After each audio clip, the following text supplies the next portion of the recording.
नमस्कार, आप देख रहे हैं वीके न्यूज और मैं युधिष्ठिर उपाध्याय। कोरोना वायरस से जंग लड़ने के लिए पूरा देश 21 दिनों के लिए लॉकडाउन पर है।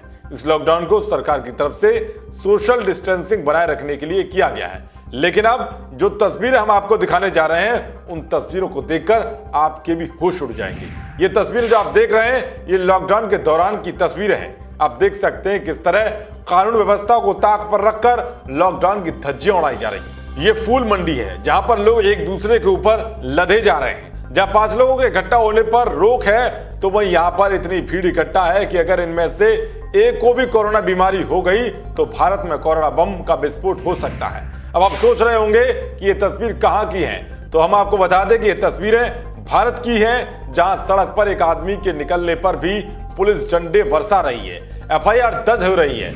लेकिन ऐसे में पश्चिम बंगाल ममता बनर्जी के राज में बेखौफ सांस ले रहा है। जी हां, ये तस्वीरें बंगाल की हैं, जहां शबे बारात के आयोजन किए जा रहे हैं, मिठाइयों की दुकानें सजाई जा रही हैं, फूल मंडी सज रही है, मछली बाजार में धूम है। धार्मिक आयोजन को छूट देने के साथ भीड़ इकट्ठा करने के आरोप है। बंगाल को देखकर तो ऐसा लगता है कि मानो यहाँ पर कोरोना बीमारी नहीं बल्कि कोई त्योहार हो। लेकिन इतना सब कुछ होने के बावजूद ममता की पुलिस के कानों पर जू भी नहीं रह रही। इतना ही नहीं, जिस पुलिस पर लॉकडाउन को फॉलो करवाने की जिम्मेदारी है, वो जुलूस निकालने, दुकान खोलने और धार्मिक आयोजन को छूट देने में लगी है। इस पर केंद्रीय वन और पर्यावरण राज्य मंत्री बाबुल सुप्रियो ने ट्वीट करते हुए लिखा है कि हम बोलेगा तो बोलेंगे कि राजनीति करता है, पर आप लोग बताइए कि ऐसा होना चाहिए था क्या?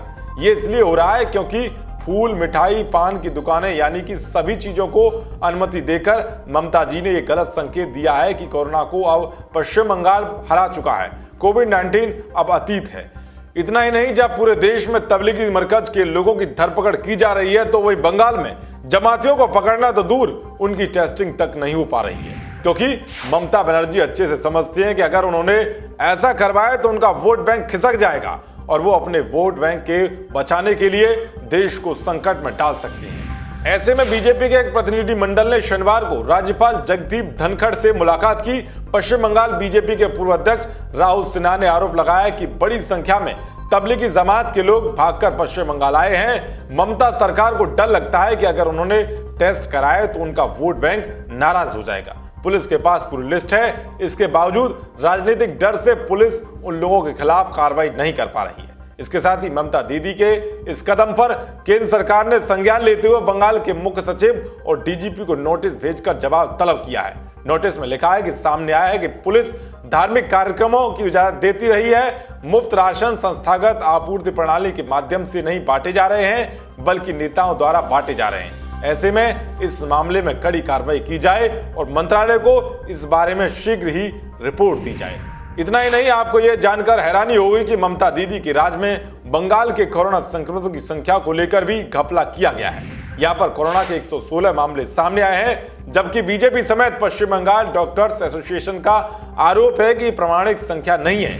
अब आप समझ सकते हैं कि ममता तबलीगी मरकज को बचाने के लिए किस हद तक जा सकती हैं। इस तरह से बंगाल के सामुदायिक संक्रमण का खतरा पूरे भारत के लिए खतरे की घंटी बन गया है। बंगाल में ममता दीदी के कोरोना आतंक की आजादी पर आपकी क्या राय है? कमेंट बॉक्स में जरूर बताएं। देश और दुनिया की तमाम खबरों को पाने के लिए देखते रहिए वीके न्यूज। शुक्रिया।